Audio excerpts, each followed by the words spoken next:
everybody, and happy Wednesday. It is Wes McDonald here, and I'm with my good buddy Kenneth Edmonds. How are you, Ken? And as you can see from I am fine. Oh, look at that. I was going to say we should make everybody guess where I am.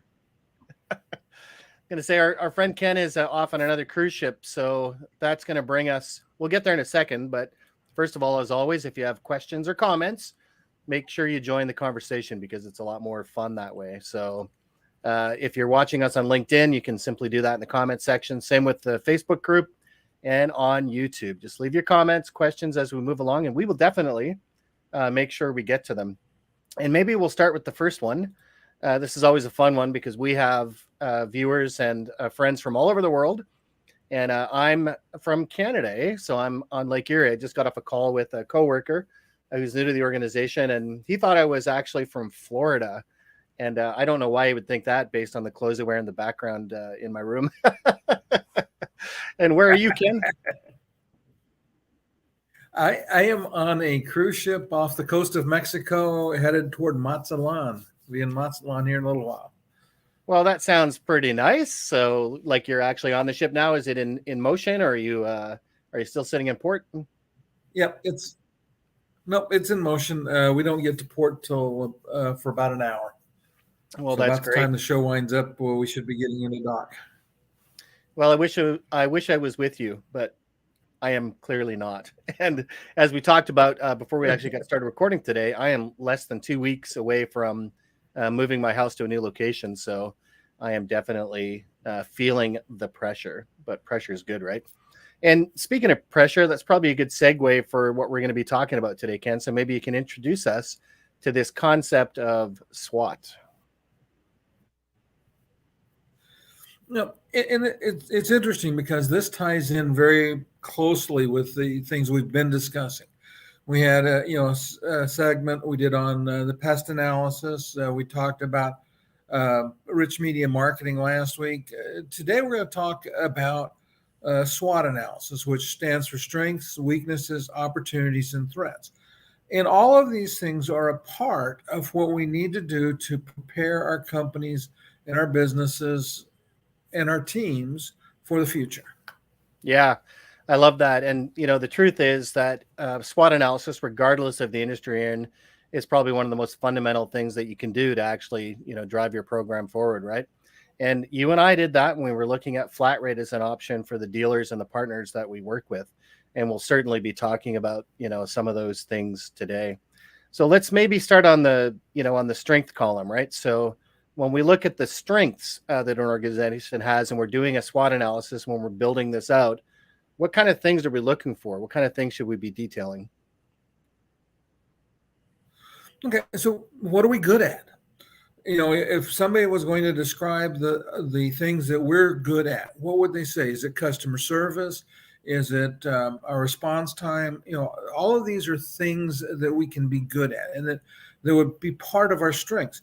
But we need to think beyond, because a lot of times we may narrow our focus to those kinds of things. But let's get a little broader in what we think about, especially thinking about from our branding, from our what we offer to customers. Is it a really strong offering? What could we do to make it better? Yeah, and I think, Ken, one of the problems that I run into when I'm working with folks on a SWOT analysis oftentimes is honesty, right? So that typically when we start moving through the strengths column, we start to put things that we fooled ourselves into maybe thinking are really strong competitive advantages, right? So you mentioned a good one. You said, well, our customer service, right? Our customer service is second to none. Well, that raises a question. Is that true? In other words, how is your customer service better, right? So if it's response time on the telephone, to start really digging into what those things truly are, right? So that it's not just a blanket statement that we like to talk about. I call it BS bingo, right? When we start to say we're better at this, this, and this, that is not the time to fall into that trap, is when we're working on this analysis, right? So in some cases, the weaknesses that we have, maybe there are elements of our customer service that fall into that category, right? So what if we don't do 24/7 service, for example, right? So when we are doing service, that our SLAs are met, our customer, service is tremendous, but we only operate 8 to 5, right? So I think in this category, we've got to be so careful in making sure that we're actually being honest. Yeah, I was going to say, and along with that is too many times as business owners, we ask, when we survey our customers, we ask fluff questions, that are designed to make us feel good.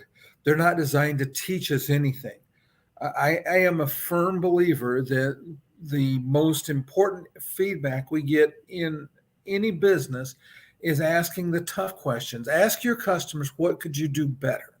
Don't ask them what you do good. Ask them what you could do better. Ask them what they don't like about working with you, dealing with your company, because there are things they don't like.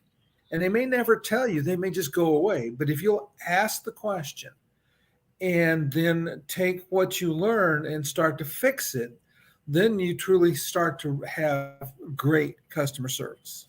True.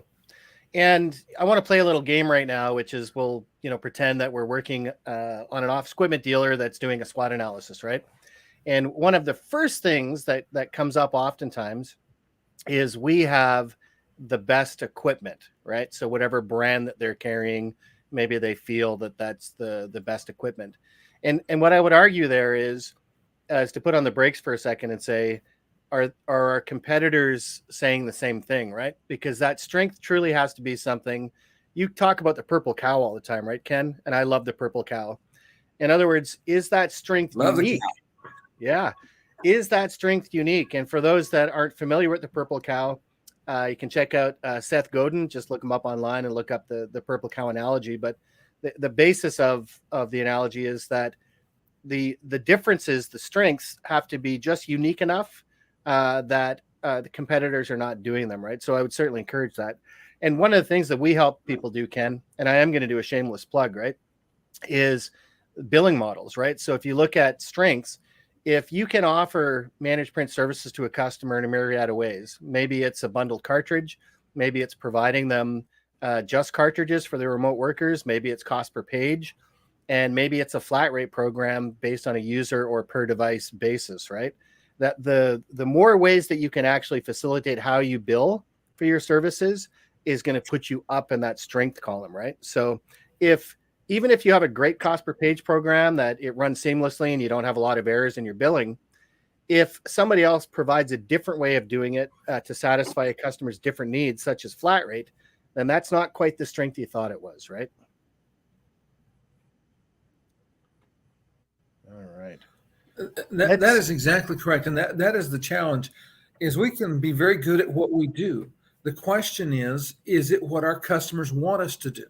And I go back to, I'm a firm believer that we never spend enough time asking our customers what they want. A good example was, let's go back to Henry Ford. He said they can have their Model T in any color they want as long as they want black. And sometimes as business owners, we have that same kind of motto. I will sell you all the pages you want as long as you want to pay cost per page. That's the only way I sell it. And it is by having the flexibility and by tailoring our program to something that the customer wants that we start to really turn that into a strength. Yeah. Associated with that is, and kind of get into another thing I love, is the branding. So do we have a label? Do we have a Purple Cow brand name that says, this is the flat rate advantage, which would be a E&I brand name kind of thing? But whatever it is, name your product. So you think about it. There's a brand that we think of when we think of tissues. What brand would that be? Kleenex, obviously. It's funny, even to all these years later, right? Yeah. And that is certainly a strength. Yeah. And you know what I like, Ken, is it's kind of funny what you said there. When Henry Ford obviously revolutionized the automobile industry, right? And he said that you can have any color as long as it's black, which is great when you have a monopoly and when you're starting, right? When you have no competitors. And at that time, simply having an automobile was a purple cow. And it's a really good lesson to make sure that when you're framing your strengths, that they are time relevant. So where are you in the marketplace? Are you in a startup area of business? Are you in a more mature market? Because what were your strengths 5 years ago, as the marketplace gets more competitive and as people get better at what they're doing, that may not necessarily be the strength that it used to be, right? You also said that people should spend more time asking their customers. And I firmly believe that anytime I'm going through an exercise like this, we've all got a handful of customers that we trust implicitly, and I would argue would even call friends, right? And that we can actually work with those customers to help us with this, saying, hey, look, I'm going through this analysis. Here's what I think some of our strengths are as an organization. As my customer, how do you feel about these? Am I on the mark, right? Because you'll get those answers back, and you'll oftentimes find they'll say something else. They'll say, well, I think one of your strengths that you don't even have listed here is all of the things that you're doing in document management. We weren't doing document management before. Now, all of a sudden, thanks to the help you've given us, we've reduced our spend on print and how we're moving information through the organization, right? So it's kind of like, oh, well, thank you for that. So those customer insights are critical for understanding that, right? Now, I'm going to move into one that people never like to talk about, and it's weaknesses, right? Yeah.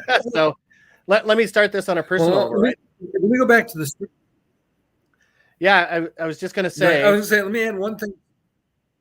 Yeah, go ahead. And sorry, folks, we've got a bit of a delay here because Ken is traveling on a cruise ship. So, so we're back to strengths. What do you got?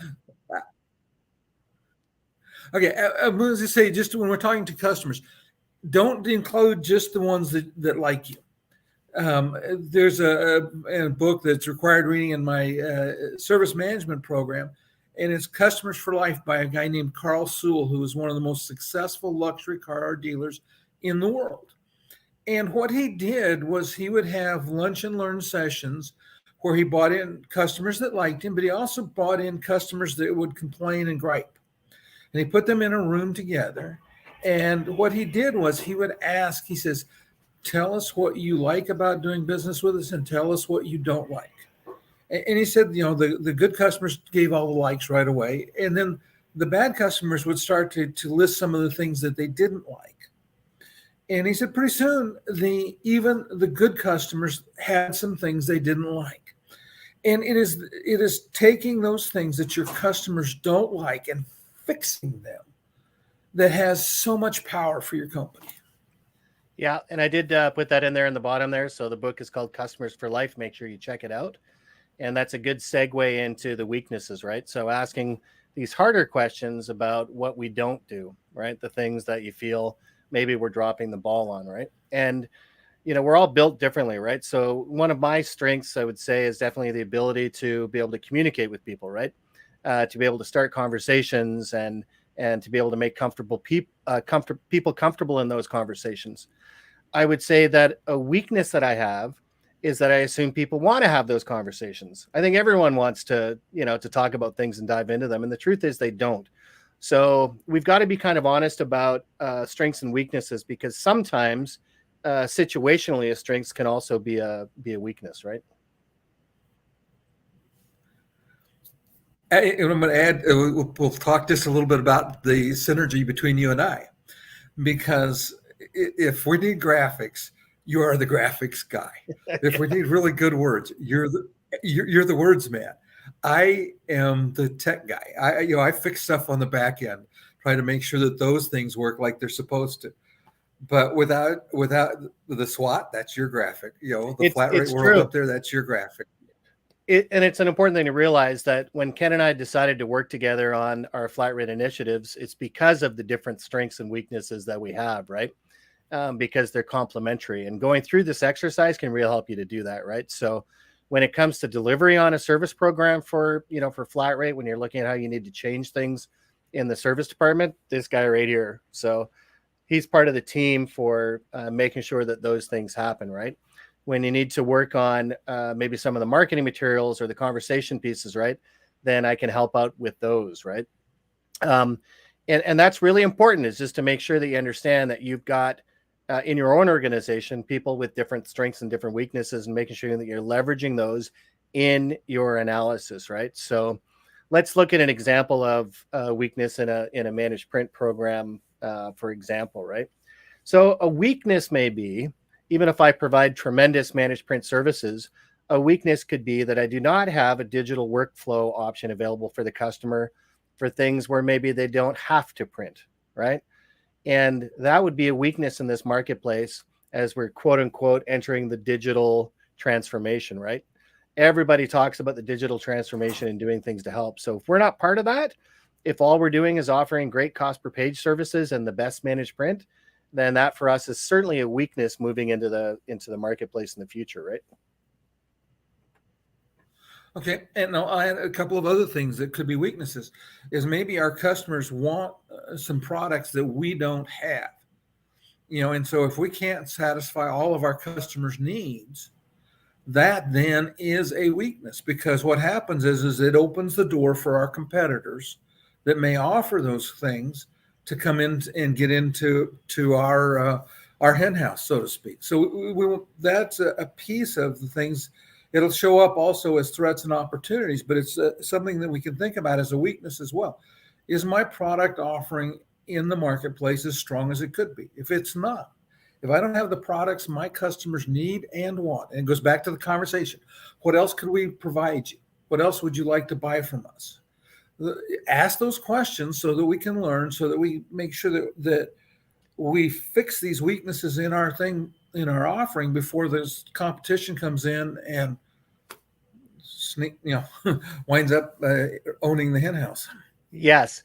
And in owning that hen house, one good example I can think of, a weakness that I hadn't even considered in our channel for the longest time, was a result of times changing, right? So when it was kind of good, the one session that we were talking about situational analysis and understanding where we are in the marketplace and how both politics and culture can affect what our weaknesses are, right? And I would argue that before the pandemic, it was not a weakness if we didn't support remote workers. There simply weren't enough of them to have a business case, right?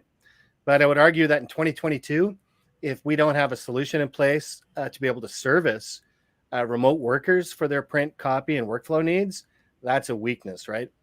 Because a lot of those people are simply never coming back. So even as we've moved through the pandemic, that there are solutions that we need to have specifically for remote workers.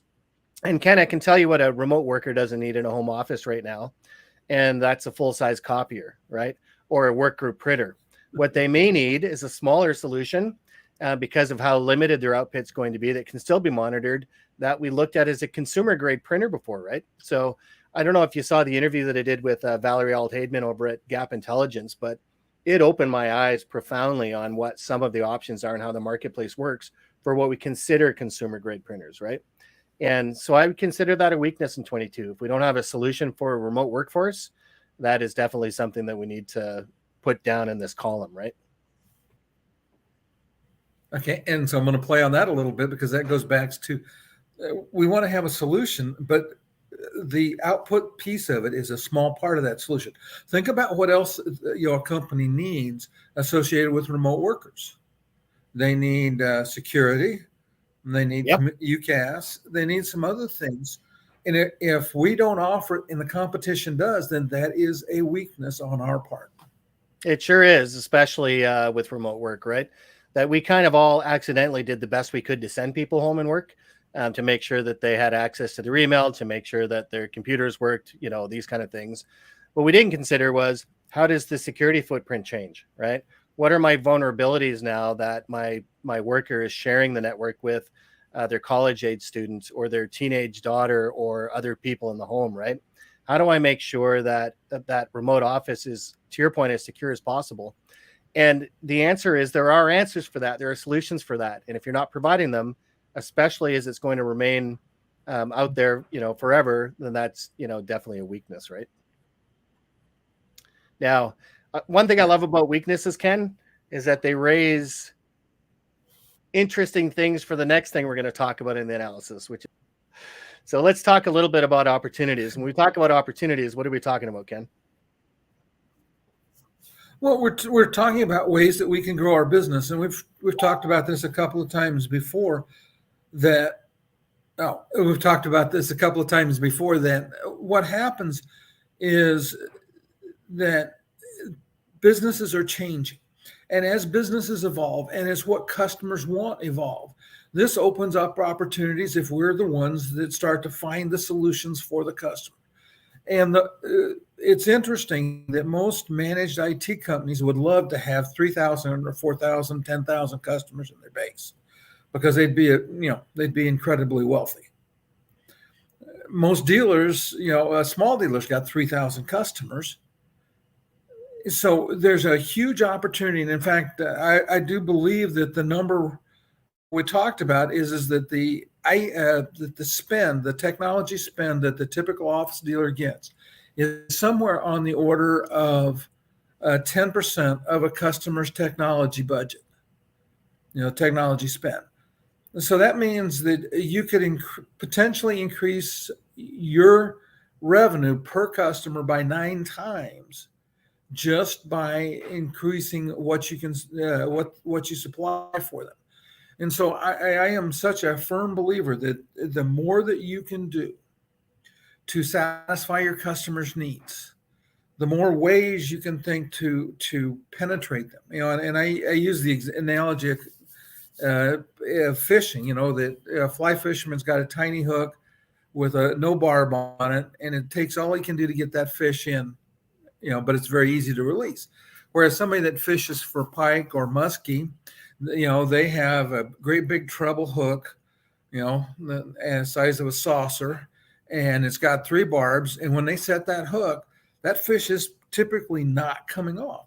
Well, as we start to have more products that we can offer and more ways to support and take care of our customers, and this is not, not in the way of doing it in anything that's underhanded or not in the customer's best interest, but the better we can provide services that our customers need and do it in a way that is easy for them to understand the billing, it is easy for them to budget and manage. Oh, did I say flat rate? I'm sorry. But by doing these things, then we start to have a huge business opportunity. It's true. And I encourage anyone that wants this guide to definitely reach out to me. Just based on what you're saying, the more that we can do for our customers, and they're expecting us to do more. And the sad reality is in the office equipment channel, well, sad reality for some, but great opportunity for others, is that we have to do more for those customers, right? Print is in decline by about 5% volumes every year. They're not all coming back. Dealers that I speak with say that maybe 70% of the business is coming back. On the high case, some people talk about 85%, but the honest truth is it's not all coming back. So as we start to look at doing more for our customers, understanding what that marketplace looks like for those opportunities is going to be critical. So I actually developed a guide for Tiger Paw, which is just in the works right now to get its 2025 updates. And it's the essential guide to converged services. It will show you the market size for each converged service. So if that's cloud, if that's unified communications, if that's managed IT services, if it's security and alarm, we have the numbers for that all there, as well as what's important when we're looking at opportunities is the growth rate. Is it double-digit growth? The CAGR, is it single-digit growth? What does that look like? And what is the outlook going to look like to 2025? Because, Ken, anytime we're doing a business plan, we're looking to the future, right? We got to make sure that market and the growth is healthy for the direction that we're trying to go. So I encourage anyone that wants a copy of the guide as it is today, and I'll make sure you get the updated version in the future as well, right? But for these opportunities, know the numbers. So when we're looking at these opportunities, actually do the analysis and say, I think that's an opportunity. And I'll give you an example, Ken. One of the great opportunities we talk about all the time is managed IT, right? That yes, there's an opportunity for me to do managed IT for my customers. And I said, well, put on the brakes for a second. Maybe it is. Certainly it is. I would say if you're a larger company that can actually have a separate P&L, that can have a separate workforce that's dedicated to managed IT, that can do a really good job of it. Hello, Marco. Then yes, you certainly can look at that as an opportunity. If you're a smaller dealer, maybe you're doing $5 million a year to $10 million a year, right? And you've actually got to leverage the existing workforce that you have to be able to deliver on these new services, then the opportunity mix is going to look quite different. So there are considerations in this opportunity to look at. One is, can I sell it to my existing customer base, right? So if my existing customers are medium to large size customers, let's say, organizations that have 50 to 100 employees, then I may not be able to sell them a managed IT service because those are typically sold to much smaller customers, right? The second bar is, Ken, we're used to fixing things, right? Like in our world, that's what you do. You do service. That's where your expertise is. Are the new things that I'm going to sell, can I use my people that know how to fix things and supply those things? Can they do that with this new offering? And you can in a converged service, for example, like pro audio video, right? That there are still things that we're selling that have to be sold, taken care of, etc. So maybe that's the opportunity. So I guess where I'm going with this is really be honest with yourself about the kind of company you are, the kinds of people that you serve, and what those growth opportunities look like to be able to better service your customers, right? Yeah, and I love what you said about, and it's so important is that we need to always think about the questions and answer them honestly. We've got to take our rose-colored glasses off and see the world the way it is, because and I'll go back to your point about managed services. It may not be that we have the capability to manage services in-house, but there are some great partners that we can white label their support and their Sure. services, and they can take care of the bigger customers, and we can still get some revenue off of the piece of it. It could be that with a good example is with the UCAS, that we don't have the infrastructure right now, so we partner with somebody that will then help us develop the skill set so that we can support it. But again, the thing that we're looking for is opportunities to grow our, our favorite word is recurring billing. So what is it we can add? And I would say this, and this is why looking out in the future is so far, because are you a hunter, West? I don't know the answer to that question, but are you a hunter? Absolutely. But I hunt fish. Okay. Okay. Well, and even to some extent in fishing, where would you, if you were fishing, especially in a stream, where would you put your lure or your bait? Would you put it where the fish is, or would you put it somewhere else maybe? Well, I'm gonna put it where the fish is going to be, right? So I know that for a particular area in the stream, right? That if I'm fishing for salmon, for example, I will cast upstream from where I think that fish is because that's where they're going to go. Absolutely, yeah. Not downstream, not Exactly. And where for it those that is, shoot upstream. and for those that shoot at birds, you obviously don't shoot where the bird is. You shoot where the bird is going to be when the shot gets there. So when we're looking at a 5-year plan, we're trying to find where our customers are going to be. Where is the market going to be in 5 years? So it goes back to why we did the pest analysis first, is we think about those things. And then we think about where is everybody going? And then how do we get there a little bit before they get there? Yeah, absolutely. And only by framing it into these buckets can we ask those honest questions, right? And how we actually pursue those opportunities. And in interest of time for everybody, I'm going to move into threats, right? That one of the things that we also have to be more honest with ourselves, it's not just threats from competitors. For example, the pandemic has certainly been a great threat to our businesses and did a lot of damage, based on how it changed all of our lives, right? Regardless of how you feel about the virus, the honest truth is it shut us down. We were working from home. People weren't printing from the office. People weren't doing work the way that they were doing it before, right? So these threats do come out of nowhere, certainly. And the question is, what are those threats for your business moving forward, right? And I would say that in the office equipment channel, for example, the biggest threat that we can face is a false belief that the printing is all going to come back and that's going to save our businesses, right? So a bad mindset towards where we're actually at in the cycle, the maturity of the office equipment channel, that can be dangerous, right? That's a threat. Another threat is that some of the competitors that we think we have today aren't going to be the ones that we're going to have tomorrow, right? And I know that from doing some analysis on databases for managed service providers, looking at their websites, in the study actually that I did for the Converged Services e-guide, when I did it for the projections to 2021, it broke down sort of the things that people were selling in the managed IT channel, the managed service channel, and managed print wasn't mentioned. It was not even part of their bucket. Well, guess what? That's fully 9% of the respondents in the managed IT channel said that they sell managed print today. right? That's a new threat. That's one that has to be paid attention to. Yeah, I want to talk about the threats from a little different perspective for a second, because I can think of a company that was a well-established, really profitable company that didn't look at the threats around it. When's the last time you went to a Blockbuster? I knew you were going to use that example because it is such a good one. And I'm old enough where one of the things that I've kept actually is my Blockbuster card. I still have one of those laminated Blockbuster cards. I used to love that place, but yeah, Netflix definitely was a threat that nobody saw coming, right? And Next, so like we can Walter's expect 9%. I'm those like, kinds. yes, my friend, 9%. Stay tuned for the updated guide, which will be coming out soon. Yeah, the number was a lot bigger than I thought it was too.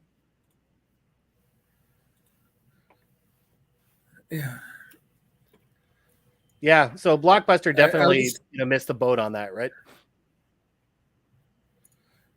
but it was just they weren't paying attention to the threats that existed around them, to the changes happening around them. So we have to be hyper vigilant, looking at not what we see today again, but thinking about what, as different things emerge on the horizon. What is it? Is it a threat? It's, you think about a deer or something that's out in the wild. If all of a sudden there's a new smell, a new noise, a change in a color that it doesn't understand, it starts to become hyper vigilant and thinking about, okay, what's my option here? What do I want to do? Do I run? Do I stay at freeze? So as business owners, we have to do those things as well.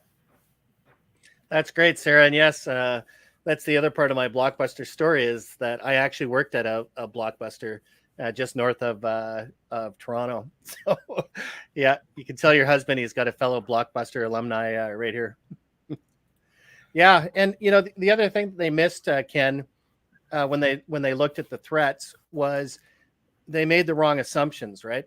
And the assumption was that the business model was built around renting DVDs, right? And before that VHS tapes, but as the world changed, so did what they were selling. What they were really selling was entertainment, right? They were selling a consumable, which was entertainment. And Netflix figured out how to do that through a subscription model. And a lot of people don't remember this. For younger folks, when Netflix first started doing this, they actually mailed you DVDs in the mail, and you would get, well, depending on what you paid for, but you could get 4 or 5 of them. And when you sent 3 back, they would send you 3 new ones, right? So you always had this fixed fee that you were paying every month, but you did have limited content. Once that went online, that completely transformed, the model, right? But they made that first brave step, which was to say, we can do a subscription service even for physical media, right? So off Squibid dealers, does that sound familiar? We're not selling copy and print. We're selling how people share information, right? So the question is today, can you do a subscription model for that physical media? And the answer is yes. Through a flat rate program, you definitely can.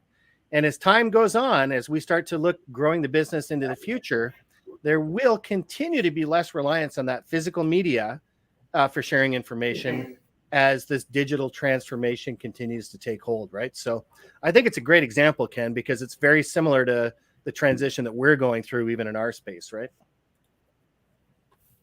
Well, and again, we start to think about what the things that we can add to our model. The more that we can, I'm a huge fan of the ability when we bundle things together, we simplify stuff for the customer. That's good for them, but we can also do it in a way that restores our profitability in our channel, because this race to the bottom that has been ongoing is also another threat that we need to think about. It.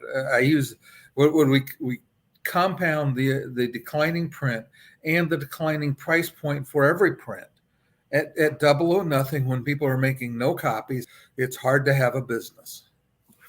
Yeah, it's so funny. I cannot get Sarah. I know you said that we have to come up with a better example than Blockbuster, but my mind keeps blowing up with similarities, right? So the other thing that younger people watching this wouldn't be familiar with are late fees, right? So if you kept the physical media of that movie for longer than you were supposed to, they would charge you late fees.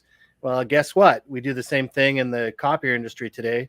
Overages, right? So once we get over contract minimums, then we have overages.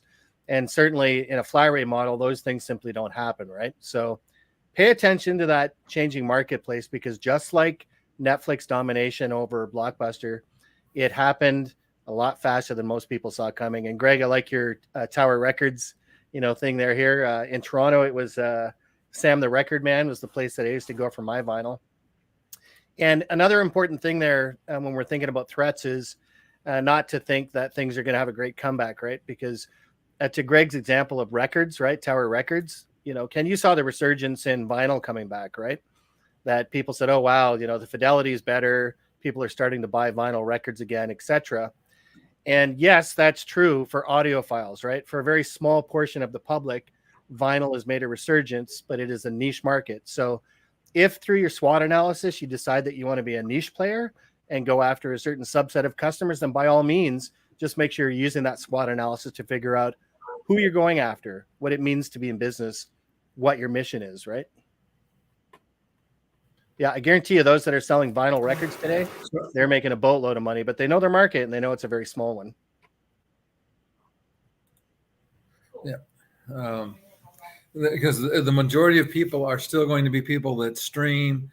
In fact, you think about it, how many people buy CDs anymore? Because that was really what hammered vinyl with CDs. And you could think back before CDs, it was cassettes, and before cassettes, it was 8 tracks. I lived through all of those things, and the majority of music today, and the majority of revenue is from streaming services. Yeah, and there's a great lesson we learned there as well, is that the winner is not always the best, right? So again, going back in the Wayback Machine, when videos first started coming to videotape, there was a battle between beta and VHS.